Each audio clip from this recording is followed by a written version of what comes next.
Guys, may tela siya pero hindi to. Parang iba naman, parang hindi man pang supa. So nandito ako, sabi niya bukas na ako pupunta doon kasi busy siya. Ito actually napili natin, oh. Kaso lang may problema ako, may puti siya. Pero okay siya sana guys, no? Cover lang naman. At saka maganda yung tela niya, medyo makapal. Ayoko naman ito, yung bright, ayoko nung ganyan. Ito lang yung mga tela niya eh. Meron din siyang ganito, pero baka mahal. Yung hinahabol ko, at least mag-match doon sa wall namin. Yung pink okay lang. Ito, puti din ito. Ito masyadong flowery naman. Ito sana kasi matching.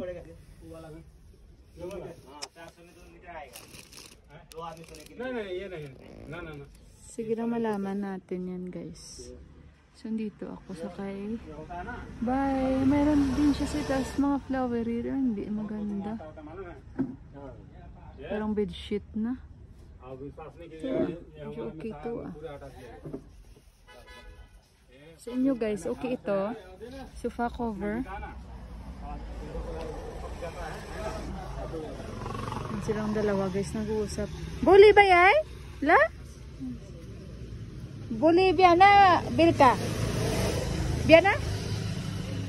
May tinatay isi ba? Buli, morning. Morning unsa? 1 then 2. Oh, you next. Next. Hello? Yeah, sige. 1, 2 then 3. Unsa? La. No more? Number, okay. Sandali ko number. Dipak, si Dipak din. Dipak, bye! La, thank you, Dipak. Thank you. Eh, coconut. The coconut nut is a giant nut. Fresh na fresh to, guys. Tag 20 rupees. La, bye! 1,300? Eh, kasar? 13,000. How many of you? How many? Subway. 1 person 13,000. Mama, really? Only you? 13,000. All together 13,000. Amay. If the road, how much? Guys, dito ko kay kuya. Oh. If road, how much? Sumo. Sumo 2,200. It's still expensive. How many hours? Maybe 10 to 11 hours. Dairy. Oh, but more expensive in the airplane. Ah, and the road? Still, but no ticket. Expensive, but no ticket. No more ticket now. Why you did not book early? Why you did not book early? Ah, you plan for sumo. Then the rain road is okay? No, road. Oh. Amen. Then how you will go now? You will not go. It's okay. This year, next year, no problem. Otherwise, in Tihar only you go. Oh. So guys, nandito ako kay kuya, nag-uusap kami. Kasi nga, magdadasay, diba? So taga-Japa yan sila.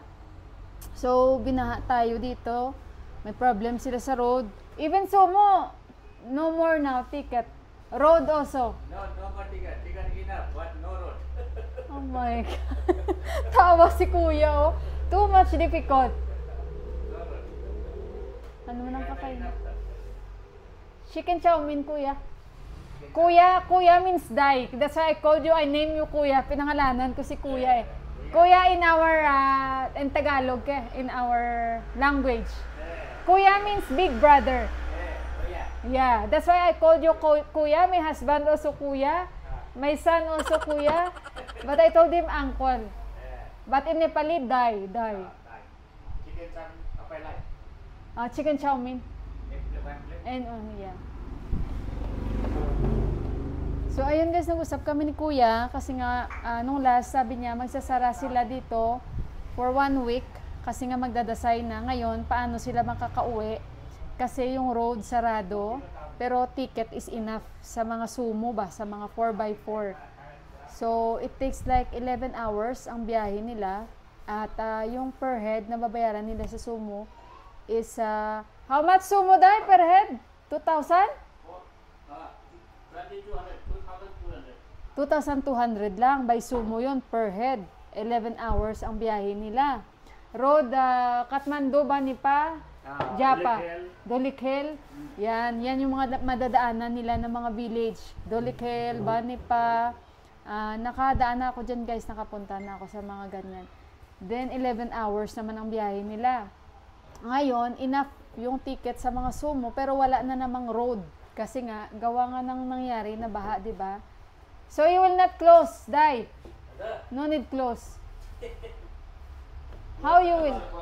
And him, he is from Sinduli. You go, Johnny Sinduli, no? Road okay? Road, Orgo, bro.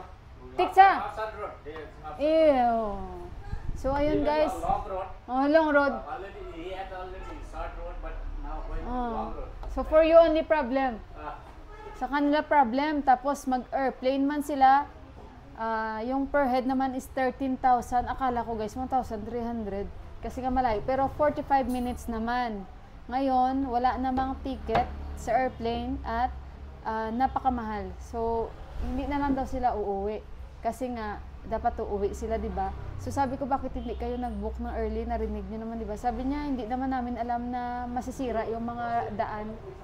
Kaya ganun ang nangyari. So, mag-snacks muna ako dito kasi parang nag-crave ako. Yung kahapon, kinain namin yung pad thai. Yun, masarap guys yung kinain namin kahapon doon. And yung chow mein, ilang araw din ako or matagal-tagal din bago ulit ako nakakain ng chow mein. So, ayan, kaya natatawa siya kasi nga, sumo na nga lang sana, meron sana enough. Kaso wala na namang road na madaanan kasi nga nasira. Gawa nga ng pagbaha-baha dito. So, hindi na lang sila uuwi. Para magpasko, baka daw sa Tihar, may available, makakauwi sila. So, ayun guys, nandito ako.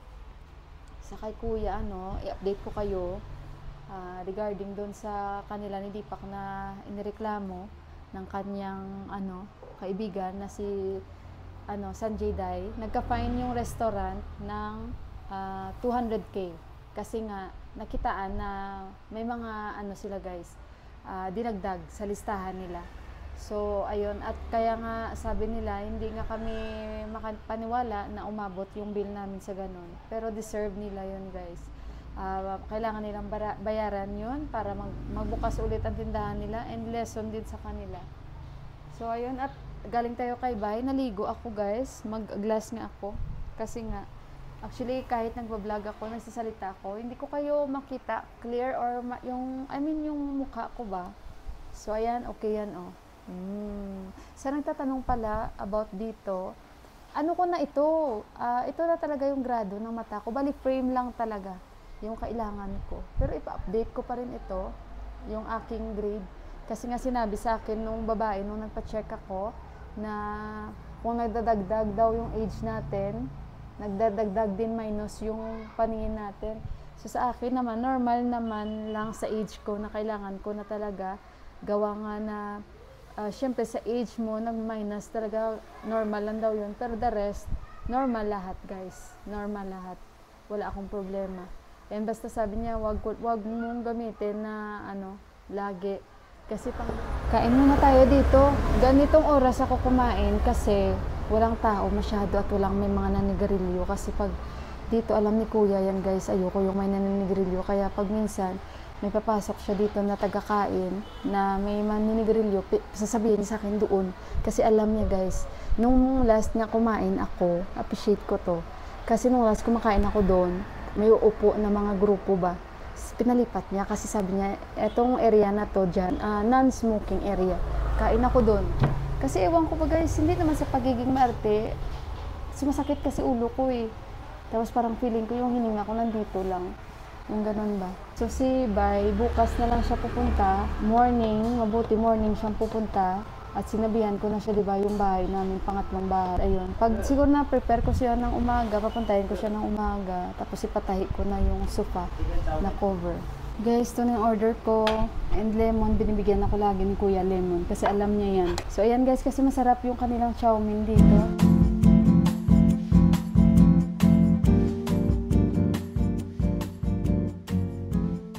Guys, nandito na ako sa bahay. Nag-ano ako, init ng tubig kasi mag-refill tayo. Inumin natin ulit yung cranberry tea natin na ginawa this morning. Papakulo lang ako ng tubig. Tsaka may ano guys, di ba kanina lumabas tayo parang sabi ko kasi yung umambon-ambon. Merong ulan na parating. Kaya nag-post sila. Ayan guys. Stay alert from today onwards. There may be a small to large rainfall in some places of Kushi and Bagmati. Ano to guys, yung Bagmati and yung Kushi. Yung Kushi ito yung ano, malaking river din. And then yung Bagmati, napakalaking river po yan connected sa India. So yun ang ano, ang forecast nila. Kaya nag-inform sila early sa ngayon. Unlike sa mga previous na maulan na hindi sila aware na talagang magtuloy-tuloy ba. So, inom tayo guys dahil medyo mamantika yung kinain natin. So, mag-cranberry tayo. So, ayun guys. Nalungkot naman ako para sa kanila ni Kuya kasi syempre excited yan silang umuwi sa kanilang mga lugar-lugar. Yan, hindi ko naman masyadong naubos talaga yung isang plate kasi parang ang dami. So, sana half plate na lang in-order. Guys, umulan siya guys. Itong side na to, medyo may araw. Yan. Pero doon banda sa harap ng bahay namin ay madilim. Excuse me.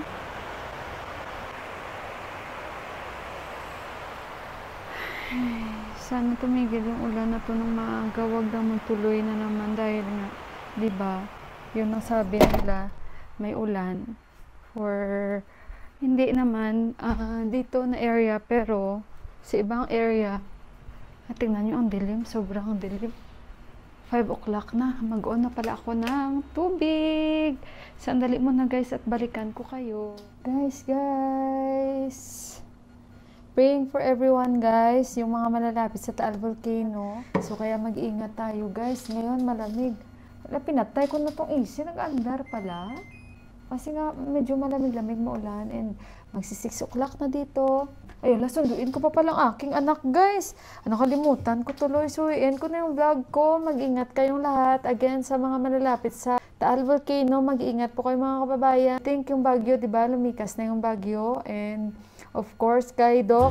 Doc, safe travel. And, of course, kay Kuya Ruel para bukas safe travel din. So, ayun, guys. I-end ko na yung vlog ko. Mag-ingat tayong lahat. And, mag-pray lang po tayo lagi. And, salamat sa laging pagsuporta sa akin. So, ayun. I love you all. God bless you all. And, good night, guys. Magandang gabi. Ingat kayo.